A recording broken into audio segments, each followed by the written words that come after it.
Hi everyone, and welcome to our presentation on Tier 4 student visa, which has important information. This presentation is designed to give you an overview of the Tier 4 application process. It's important that you also read the information on our website. We know that it is a lot of information and it can be quite overwhelming.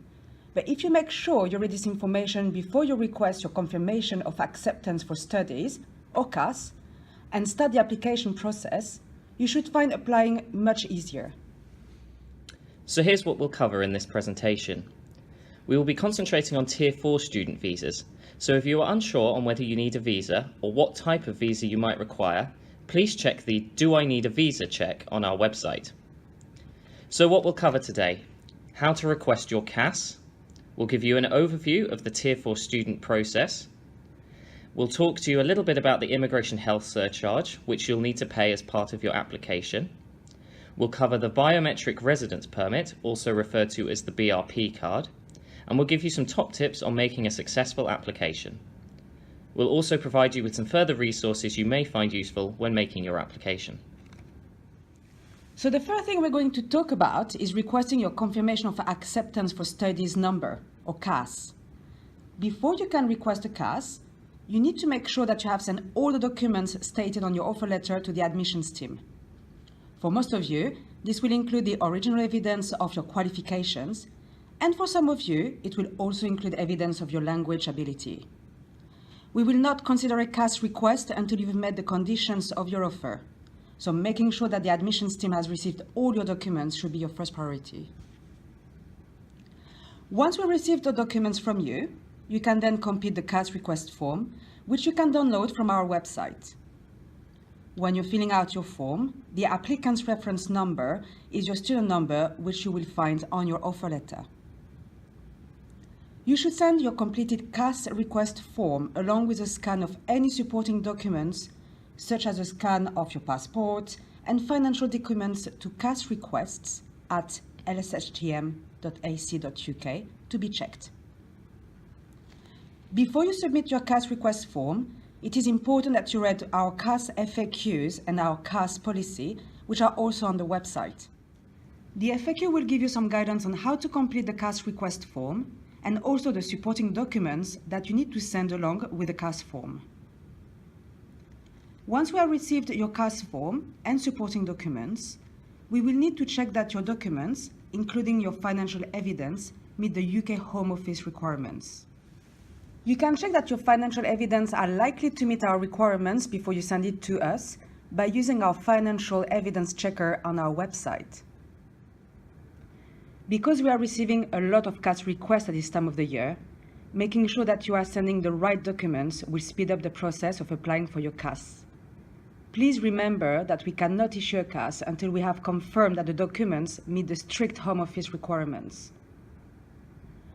Once we've confirmed your CAS request form and supporting documents are all complete and correct, we will send you your CAS statement by email with information on how to apply for your visa. You will need to check your CAS statement carefully and make sure that all the information on is correct and up to date. Please contact the Visa Inquiries team if you find any errors. So now to give you a general overview of the Tier 4 visa. The visa process will differ depending on the country you are making your Tier 4 application in. It's very important that you make your visa application in the country where you usually live. So once you know where you are going to make your application, we recommend that you check the process for that country.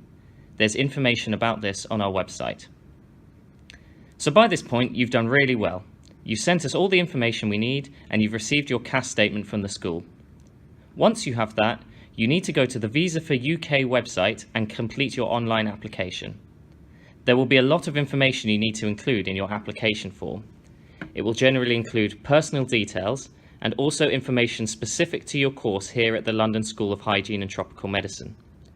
Your CAS statement is where you can find this course-specific information, so it's really important that you use your CAS statement when completing your application. Also, one of the documents we send with your CAS statement will have detailed guidance on how to complete the online application, as part of the form can sometimes be a bit confusing. It's only possible to make one Tier 4 visa application at a time. So if you have offers to study at other universities in the UK, you'll need to decide which offer you're going to accept before you request your CAS. Please note that as a general rule, the school will not issue you a CAS if you are holding one from another university already. You would need to decline the other CAS in order to request one from us. Once you've submitted your online application form, you will need to attend your visa appointment at your nearest visa application centre. As part of this appointment, they will take your biometrics. This will involve taking your photograph, fingerprints and signature. Most people will also need to attend an interview. There's nothing to worry about this, and we'll send you some guidance along with your CAS statement to explain more about what the interview might involve. Also, when you attend your appointment, you'll need to make sure you have the correct documentation with you. Everybody needs to bring their passport, and you should be aware that you won't be able to travel outside your country while you're making the visa application until you get a decision on your application and your passport back. Any other documents you will need to provide will depend on the country you hold the passport for and where you are making your visa application from. Once your application is approved, you will receive your passport back, and in your passport will be an entry clearance vignette or a sticker. You will need to check that the information on this sticker is correct. There's guidance on our website to help you to do this. If you have any issues at that point and something is not correct, you should try to have this corrected before you travel. You will then be able to travel after the valid date, which will be on the vignette. This will be clearly marked, and you'll be able to use the checklist on our website to confirm this date.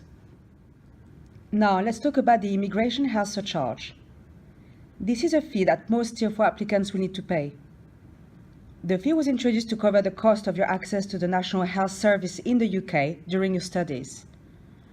The charge is based on the length of your course, plus the additional 4 months that you will have at the end of your course. So most MSc students will be charged £225 and research students £675. The fee is paid at the time you submit your online visa application, but please do not try to pay this earlier, as you will end up having to pay this twice, and it can take quite a long time for the first payment to be refunded. Once you have printed your application form from the website, it's very important that you write down the immigration health surcharge payment reference on it, so that they can see that you have actually paid. If you want to know more about the immigration health surcharge, have a look on our website, and there will be more information there. Let's have a look now at the Biometric Residence Permit, or BRP. When you receive your passport back with your entry clearance vignette, you should also receive your decision letter.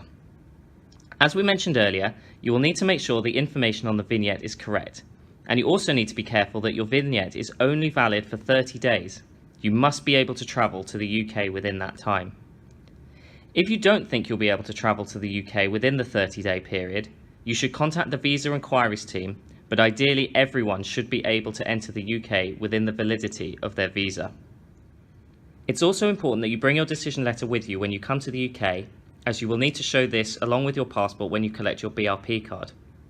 Your BRP card must be collected within 10 days of arriving in the UK.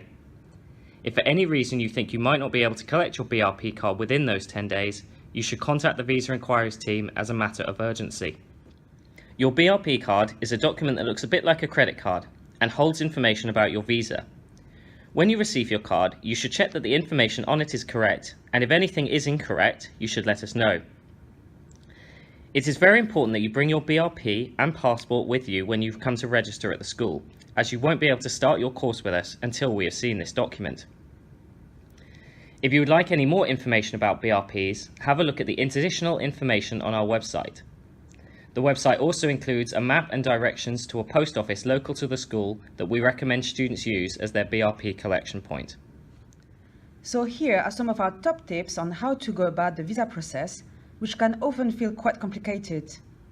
But the good news is that we have hundreds of students that go through this process every year, and we provide you with a lot of guidance to help you along the way.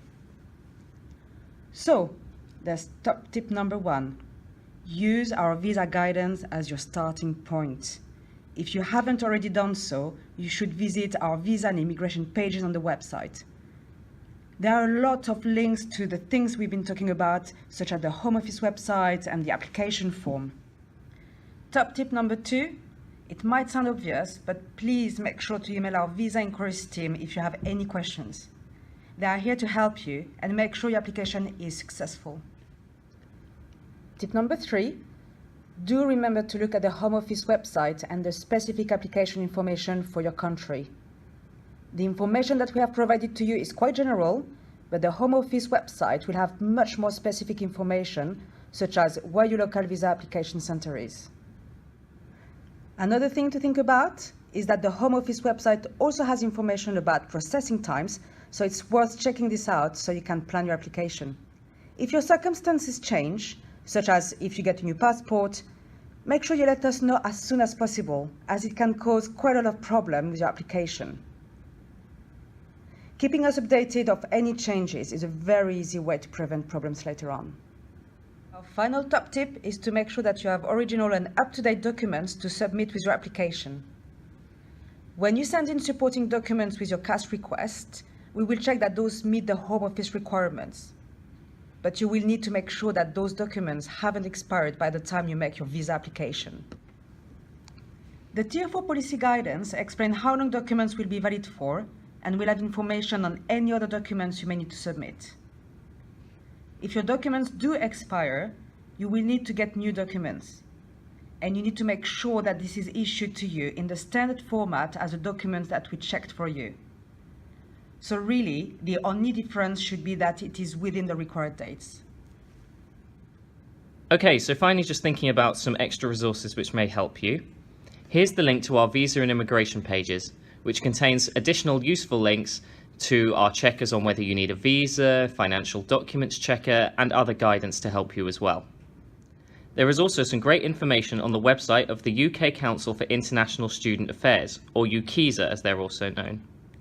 This website has some very useful information about preparing for coming to the UK, as well as focusing on helping you make your visa application. Then there's also the Home Office guidance, which is useful to look at for the Tier 4 policy guidance and the processing times that we mentioned before. And remember, if you have any questions, be sure to contact our Visa Inquiries team at visa-inquiries@lshtm.ac.uk. Thank you for listening, good luck with your application, and we look forward to meeting you all soon.